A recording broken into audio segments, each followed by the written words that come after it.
বাংলাদেশ রংমিস্ত্রি শ্রমিক কল্যাণ ফেডারেশন পেকুয়া উপজেলা শাখা কমিটি অনুমোদন দিয়েছে কক্সবাজার জেলার রংমিস্ত্রি শ্রমিক কল্যাণ ফেডারেশন।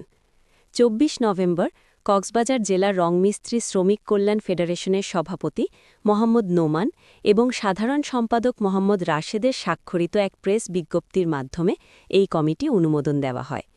এতে আবু তালেবকে সভাপতি এবং মোহাম্মদ জুবায়েরকে সাধারণ সম্পাদক করে ১৭ সদস্য বিশিষ্ট এই কমিটি অনুমোদন দেন তারা। এছাড়া সিনিয়র সহসভাপতি দিদারুল ইসলাম, সহ সাধারণ সম্পাদক মোহাম্মদ আরাফাত, সাংগঠনিক সম্পাদক মোহাম্মদ করিম, সিনিয়র সহ সাংগঠনিক সম্পাদক নেজামুদ্দিন, প্রচার সম্পাদক মোহাম্মদ জিকু, ধর্ম বিষয়ক সম্পাদক মোহাম্মদ আজিম, অর্থ সম্পাদক মোহাম্মদ আব্বাস, শ্রম বিষয়ক সম্পাদক মোহাম্মদ ইয়াসিন, দপ্তর সম্পাদক মোহাম্মদ শামীম, সিনিয়র সদস্য মোহাম্মদ মঞ্জুর। এছাড়াও সদস্যরা হলেন যথাক্রমে এনামুল হক, রেজাউল করিম, গিয়াসউদ্দিন, আব্দুর রহিম, বাবু।